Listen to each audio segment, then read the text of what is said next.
매주 화요일엔 여야의 청년 정치인들이 정치 무공을 겨룹니다. 용장호투.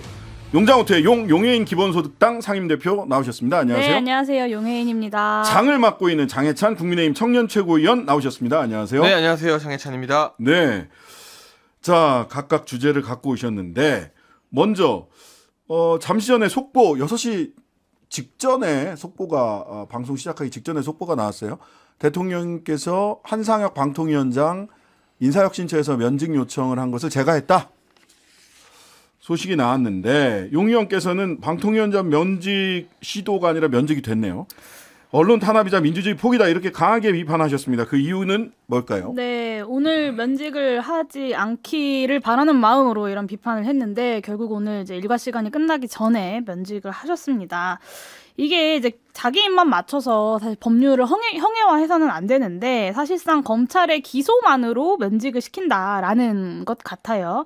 저는 이게 명확한 법률 위반이라고 생각하고 만약에 임기 중에 윤석열 대통령이 뭐 탄핵에 대한 이야기가 나오게 되는 순간이 온다면 저는 이 한상혁 방통위원장 면직건이 중요한 이유 중에 하나가 될 것이라고 확신합니다. 이 방통위법의 신분보장 조항 저는 아주 중요한 조항이라고 생각하는데 방통위법 제1조 목적에 독립적 운영을 보장한다고 명시가 되어 있어요. 그러니까 이 법을 만든 취지 자체가 그런 건데요. 그래야 딱 지금 상황처럼 어떤 정권이 누가 되느냐에 따라서 뭐 그 방통위가 좌지우지 되는 것이 아니라 방송의 공공성을 지킬 수 있기 때문입니다. 그렇기 때문에 제한적 경우를 제외하고는 의사에 반해서 면직되지 않도록 하고 있고요. 방통위원장의 혐의가 어느 것 하나 이제 확정된 것이 없는 현 상황에서 방통위원장을 면직할 권한 자체가 윤석열 대통령에게 있지 않다라고 봅니다. 심지어는 법원에서도 핵심 의혹인 이 TV조선 점수조작 지시 관련돼서 다툼의 여지가 있다. 그리고 제대로 된 내용도 사실은 뭐 명시되지 않았다라는 이야기도 나오고 있지 않습니까? 그렇기 때문에 또 구속영장이 기각이 된 거기도 하고요. 그러니까 명확한 결격 사유가 없으니까 기소만으로 직무상 의무 위반 운운하면서 좀 찍어내려고 하고 있는데 허술하기 그지없고 이 반대 세력 찍어내기 위해서 26년간 검사 생활을 하면서 지켜왔다고 자부하셨던 법치주의까지 스스로 무너뜨리고 계시다라는 말씀을 좀 드리고 싶습니다. 네. 왜 지금 면직? 7월 달에 그 임기가 끝나잖아요. 네. 예. 그러니까 이게 방송통신위원장 교체를 빨리 하고 싶어서라는 이유는 절대 아니라는 거죠. 그런 이유였다면은 2달을 못 기다릴 리가 없습니다. 그리고 한상혁 위원장 같은 경우도 뭐 아마 가처분이나 법적 대응을 예고하고 있기 때문에 오히려 이 방통위원장 교체 시기가 더 늦어질 수도 있고요. 결국 이 부분은 한상혁 위원장이 직무와 관련해서 방송통신위원장 직무를 수행하면서 한 이 여러 행위 중에서 특정 방송사에 부당하게 압력을 행사하고 그로 인해서 국장을 포함한 실무 직원들이 지금 또 구속이 되어 있는 상태인데 이분을 그냥 임기를 다 채우게 놔두는 것이 공정에 부합하지 않는다라는 판단이 있었던 것 같고요. 다 아시겠지만 제가 뭐 잠깐 간략하게 몇 가지만 소개해드리면 TV조선 방송에 대한 재승인 심사위원회 심사 결과 문제가 없다는 보고를 받자 한상혁 위원장이 뭐 미치겠다, 욕 좀 먹겠다라면서 이 직원들이 느끼기에 상당한 외압을 느낄 수 있는 부적절한 발언을 했다고 합니다. 그리고 이 일부 심사위원에게 부탁해서 TV조선에 대한 평가 점수를 사후에 재수정했다라는 이 내용도 지금 기소 이유로 적시되어 있고요. 또 평소에 TV조선 재승인 취소해야 한다고 주장해오던 모 A씨, 민원연 소속 A씨를 심사위원회에 포함시킨 것, 그리고 이 내부 기준에서 재승인 유효 기간은 4년인데 상임위원들이나 별도의 협의 없이 3년으로 단축시킨 것 등등이 직권남용으로 보인다는 겁니다. 그런데 다른 혐의로 기소된 것이 아니라 공정한 방송을 수호해야 될 방통위원장이 특정 언론에 대해서 노골적인 압박을 가하고 재승인 심사에 개입한 직무와 관련된 혐의로 기소가 되었기 때문에 더 이상 직무를 볼 수 있게 하는 것이 온당치 않다는 판단이 있었던 것 같고요. 여기에 대해서 법적인 정당성이나 너무한 거 아니냐 하시는 분도 있겠지만 이 대상이 TV조선이 아니라 MBC나 다른 방송일 때 만약 누군가 방통위원장이 이 평가 보고를 받고 좋은 점수가 나오자 아이고 미치겠다, 욕 좀 먹겠다 이런 식으로 직원들을 압박했다면 당연히 문제가 있으니까 물러나야 한다고 생각하지 않을까? 한상혁과 TV조선이라는 단어를 지우고 그냥 다른 방송국과 다른 방통위원장이라고 생각해 보면 이건 당연히 직무를 수행하기에 결격 사유가 아닐까 싶습니다. 자, 오늘 지금 말씀하신 부분은 대통령실 대변인실에서 밝힌 면직의 사유입니다. 이 대통령실 대변인실에서 밝힌 면직 사유 어떻게 보세요? 네, 일단 그 점수 조작 관련된 지시 등이 공소장에 명확히 내용이 없습니다. 그리고 검찰은 증거로 기소를 하는 건 아닙니까? 그런데 미치겠네, 욕 좀 먹겠네가 일종의 지시라는 거예요, 검찰은. 그런데 이런 뉘앙스로 기소를 한다는 게 저는 검찰권 남용이고 우리 사회에서 정말로 슬픈 코미디라고 저는 생각하고요. 법원에서도 그렇기 때문에 핵심 주장에 다툼의 여지가 있다라고 해서 구속영장을 기각한 건 아닙니까? 네. 그리고 뭐 직무와 관련된 행위에 여러 가지 문제가 있다라고 하셨는데 이것도 사실 선택적입니다. 대통령실 굉장히 선택적인데요. 김태효 국가안보실 1차장이 2022년 10월 말에 군사기밀보호법 위반 혐의 등으로 유죄가 확정되었어요. 이게 직무상 관련된 혐의로 이제 형을 확정받은 건데 바로 2달 뒤에 윤석열 대통령께서 사면하시지 않았습니까? 그리고 김관진 그 국방혁신위 민간위원도 댓글 조작 사건으로 대법원 판결이 아직 나오지 않았어요. 하지만 네. 재판이 진행 중입니다. 그럼에도 불구하고 임명을 했어요. 그러니까 이게 너무 선택적이라는 거예요. 그러니까 기소만으로 과연 이런 면직을 할 수 있느냐. 그런데 기소가 된 다른 사람들 혹은 직무상 형이 확정된 다른 사람들은 대통령실에서 지금 일하고 있거나 윤석열 정부에서 중용되고 있다. 이런 선택적 내로남불을 국민의힘에서도 그렇고 장례찬 최고도 그렇고 내로남불 굉장히 많이 비판하시는데 국민의힘 역시 다르지 않다라고 볼 수밖에 없습니다. 네.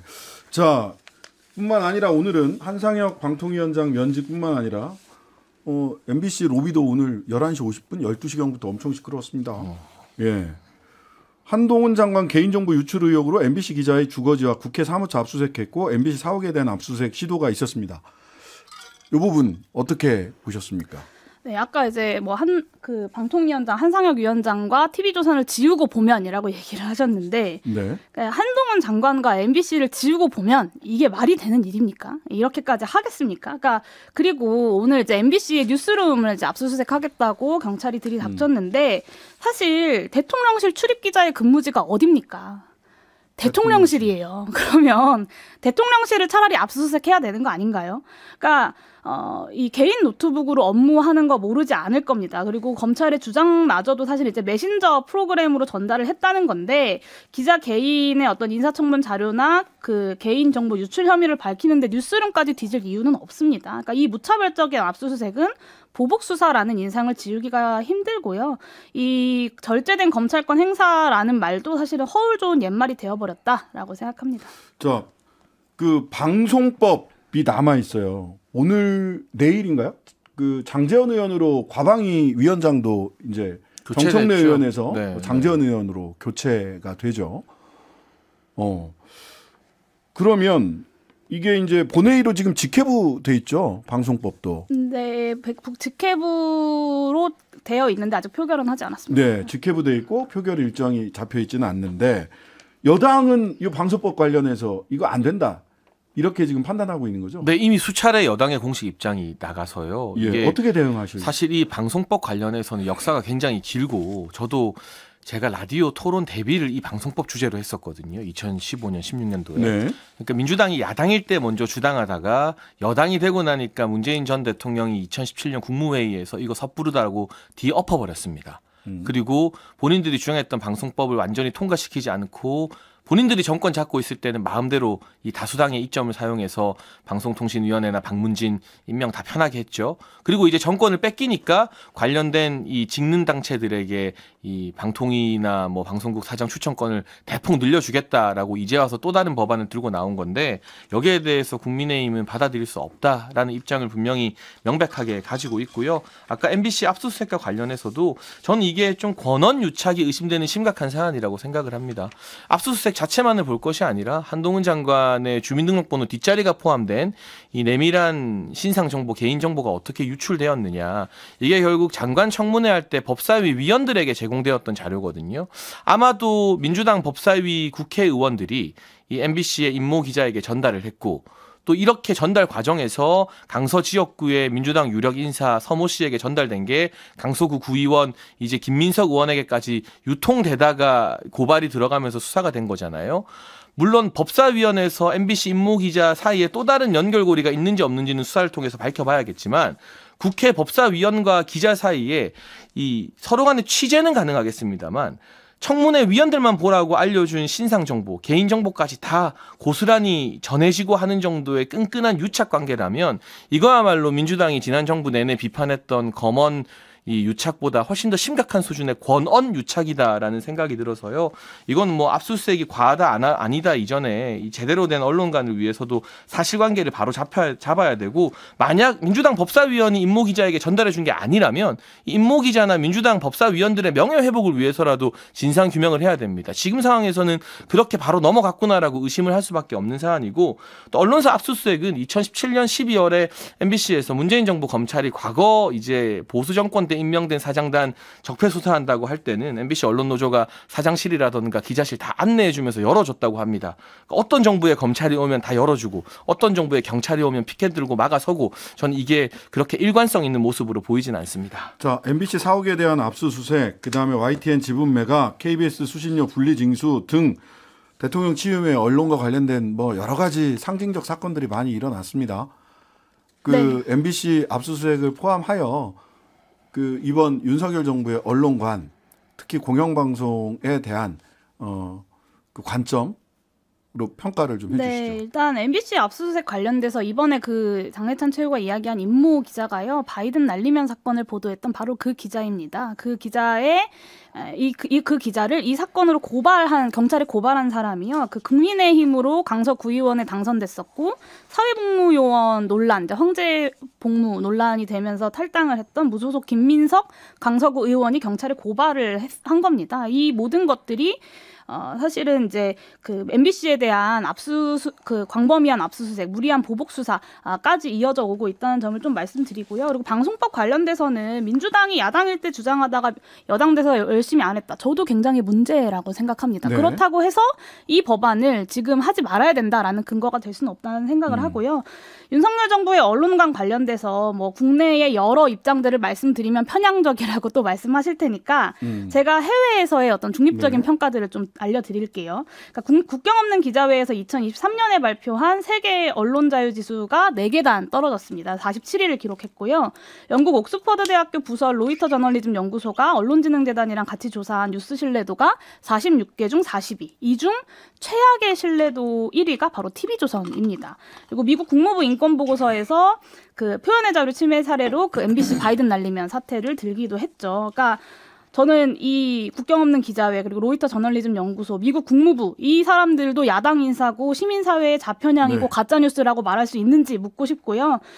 표현의 자유 침해하고 언론 탄압으로 길들이려는 시도를 하고 있다는 것이 전반적이고 대내외적인 평가다라고 말씀드리겠습니다. 자, 다음 주제로 넘어가시는 게 좋겠죠? 10초만. 저는 10초만? 이렇게 허니문 없는 정부가 있었나라는 네. 걸 여당 출신으로서는 체감을 하기 때문에 네. 윤석열 정부처럼 정권 바뀌고 언론의 자유를 대폭 보장한 정부가 없었다라는 걸 방송 많이 다닌 입장에서 체감하고 있어서요. 거기에 대해서 시각이나 판단은 좀 다른 것 같습니다. 네, 자, 민주당 쪽으로 넘어가서 우리 장해찬 최고위원이 주목한 주제는 김남국 의원에 대한 징계, 이거 빨리 본격적으로 시작해야 되고, 이재명 대표가 김남국에 대한 입장을 밝혀야 된다, 이렇게 주장하셨어요. 그러니까 지금 윤리특위가 한 달간의 자문위 숙고 기간을 가지기로 했어요. 그리고 네. 필요하면은 자문위에서 의논할 수 있는 기간이 더 늘어날 수 있고, 자문위원회 결과가 오더라도 바로 뭐 징계가 결정나거나 본회의에 상정되는 것은 아닙니다. 그때마다 어떤 식의 시간 끌기가 있을지 모르는데, 저는 뭐 절차 지키는 거 좋다 이겁니다. 네. 뭐 제 입장에서 또 국민 눈높이에 차지는 않겠지만, 그런데 이재명 대표가 김남국 의원을 그냥 우리 당 소속 의원이었던 사람으로 치부할 수 있는 관계는 아니잖아요. 본인의 수행실장이었고 7인회라고 하는 7명의 최측근 중에 한 명으로 공개적으로 언론에서 계속 다뤘던 분인데, 그럼 이재명 대표께서 김남국 의원이 잘못은 했지만 지금처럼 계속 세비 받으면서 잠수 타도 된다, 이게 국회의원직 그만둘 정도는 아니다라고 말씀을 하시고 그 의견에 대한 국민의 평가를 받던가, 아니면 김남국 의원 이거는 의원직 내려놓을 정도의 중한 잘못이다, 빨리 본인이 책임져라 라고 하시던가, 뭔가 어떤 입장인지 명확하게 말씀을 해주셔야 우리가 제1야당 대표가 코인 게이트를 대하는 태도를 보고 평가를 할 텐데, 네. 지금 완전히 이게 남의 일인 것처럼 국회 윤리위에 떠넘겨버리고 이 이슈에서 숨어버리셨거든요. 본인의 최측근이고 이 대선 공약으로 코인 시세 조작에 가담했던 7인의 김남국에 대해서 이재명 대표가 무슨 의견을 가지고 있는지 궁금해하는 국민들이 좀 많을 것 같습니다. 네. 용해인 의원님, 지금 징계위원회 김남국 의원 포함해서 39건의 징계 신청이 돼 있어요. 이거 뭐 김남국 물론 뭐 상대적으로도 봐야 되고 또 절대적 행위에 대해서도 평가를 해야 되겠습니다만은 이 김남국 의원직 자격을 박탈해야 된다라고 이제 여당 쪽에서는 얘기를 하시는 건데 또 박용진 의원은 달리 이야기를 하기도 하고 어떤 정도 징계 수위가 적절하다고 보세요? 그러니까 선출직 의원 헌법기관의 어떤 직을 박탈하고 아니고를 그렇게 쉽게 결정할 수 있는 문제는 아니라고 생각합니다. 네. 그래서 윤리위에서 그런 결정을 하는 것이 적절하느냐에 대한 고민은 당연히 들죠. 그러나 이제 김남국 의원이 국민의 대표자로서 선택을 받은 선출직 공직자로서 의정 활동에 최선을 다했고 안산 단원을 지역에 부끄러움이 없었느냐 그 부분에 대해서 김남국 의원이 책임질 부분이 있을 거라고 생각하고 그 거치에 대한 결단 역시 뭐 그런 부분에서 이제 결단을 해야 된다고 생각합니다. 그러니까 네. 그런데 이제 대통령님부터 사실 헌법 가치를 훼손하면서 무죄 추정의 원칙을 다 무너뜨리고 있다 보니 이런 문제에서도 좀 최소한의 원칙조차 지켜지지 않고 있다는 생각이 들고요. 그리고 이제 누누이 말씀드리지만 윤리위원회가 제대로 굴러가지 않는 이유에 대해서 제가 지난주에도 말씀을 드렸는데 사실 국민의힘과 더불어민주당이 이렇게 동의를 한 거예요. 합의를 한 겁니다. 아무것도 결정할 수 없는 식물윤리위를 만들겠다라는 결정을 한 거죠. 이 부분에 대해서 그냥 민주당에게 국민 눈높이에 맞지 않는 결정을 할 거다라고 책임을 물을 수만은 없다. 그런 유체이탈 화법이 어딨냐라는 생각이 들고요.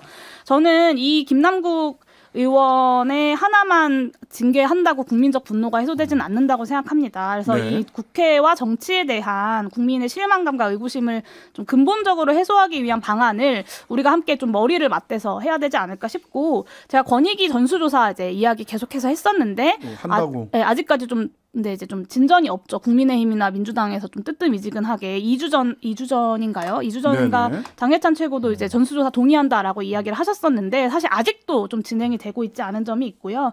그리고 사실 이 가상자산뿐만 아니라 해외 주식도 마찬가지고 그냥 주식을 보유하고 있고 백지 신탁하지 않는 문제도 마찬가지고요. 고위공직자 전반에 대한 조사 역시 필요하다고 저는 생각합니다. 오늘 이제 김은혜 홍보수석의 넷플릭스 주식 관련돼서도 그렇고 고위공직자들의 이 재산에 대한 국민 눈높이에 맞는 제도 개선들이 필요하다고 생각합니다. 제가 사실 뭐 민주당 욕은 충분히 한 것 같고요. 지금 용해인 의원님 말씀을 받아서 저는 윤리특위에 대한 대안을 나름 가지고 있거든요. 이건 국회의원들한테 맡기면 절대 징계 제대로 못해요. 남의 당이든 우리 당이든 기본적으로 동업자 의식이 아주 끈끈한 분들이기 때문에 나도 언제 어떻게 징계 대상이 될지 모른다는 생각 때문에라도 제대로 된 국민 눈높이에 맞는 징계 국회의원으로 구성된 윤리특위는 못합니다. 그래서 저는 외부 인사들로 주축된 국회 윤리특위가 상설화되어야 한다고 보고 징계안이 상정되면 강제 조항을 둬서 3개월이나 6개월 이내에 무조건 본회의로 징계 결과를 올리게 강제 조항을 둬야 된다고 봐요. 그러니까 윤리 자문위가 외부에서 지금 자문안만 주는 역할이 아니라 여야에서 공동으로 합의해서 추천한 그분들이 실질적인 징계 수위까지 결정할 수 있는 권한이 있어야 되는 거죠. 그런 식으로 국회 윤리특위의 제도를 개선할 필요가 있다고 생각이 들고요. 이런 대안에 대해서 이제 방송에서 만나는 민주당 의원님들은 대부분 다 공감해 주시는데 막상 국회로 들어가면 이게 또 자기 목에 칼 겨누는 꼴이 되기 때문에 여야가 합심해서 뭉개고 있는데 그 부분에 대해서는 우리 용해인 의원님 같은 소수 정당이나 이 제1, 제2당이 아닌 분들이 목소리를 더 많이 내주시면 국민들이 더 응원해 주시지 않을까 하는 기대감을 좀 가지고 있고 돈봉투 이야기도 이제 좀 화제가 되겠죠. 이제 체포동의안이 윤관석 이성만 의원에 대한 체포동의안이 오늘 국회 본회의에 보고됐어요. 그러면 6월 첫 본회의 때 아마 6월 12일 정도 되나요? 첫 본회의 때 표결이 있을 것 같습니다. 어떻게 표결해야 된다고 보세요? 근데 저는 당연히 가결시켜야 된다고 봅니다만 전망하자면 부결일 것 같습니다. 왜냐하면 돈봉투 준 사람 2명이지만 받은 사람이 20명 가까이 된다고 보고 있고 그 받은 20명이 뭐 가결표 던지겠습니까? 부결표를 던지겠죠. 그리고 이게 이재명 대표 노웅래 의원 때와는 다르다고 하지만 저는 다르지 않다고 보는 게 무소속이 됐다고 해서 두 사람에 대한 체포동의안이 통과되면 그럼 이재명은이라는 질문이 따라올 수밖에 없거든요. 또 2차 체포동의안이라는 부담도 이재명 대표 앞길을 막고 있기 때문에 이재명이라는 정치인이 야당 대표를 하는 한 상식적인 국회 체포동의안 가결 판정을 볼 수 없다는 이 불행한 전망을 계속할 수밖에 없습니다. 이재명 대표가 야당 대표를 하는 한 물러나라는 얘기로 완성이 되고요. 이재명 대표와 민주당 어떻게 해야 된다고 보세요? 용 의원님 마지막으로 한 말씀 조언을 좀 해주시죠. 저는 이재명 대표와 민주당에게 당부드리고 싶은 말씀은 정쟁하는 걸 두려워하지 말자라는 이야기를 좀 드리고 싶어요. 그러니까 정쟁이 꼭 나쁜 건 아니거든요. 오히려 네. 저는 지금처럼 제대로 정쟁하지 않는 게 문제라고 봅니다. 정책적 네. 차이를 드러내지 않고 정쟁이라는 부정적 프레임에 갇혀서 아무것도 결정하지 못하고 앞으로 나아가지 못하고 있는 정치가 굉장히 큰 문제이기 때문에 우리가 우리 사회의 미래의 비전을 가지고 알겠습니다. 제대로 정쟁하자라는 말씀을 드리겠습니다. 용장호투 오늘은 여기까지 하겠습니다. 두 분 감사합니다. 감사합니다. 하루 종일 기다려지는 진짜 시사. 평일 저녁 6시 5분 신장식의 뉴스 하이킥.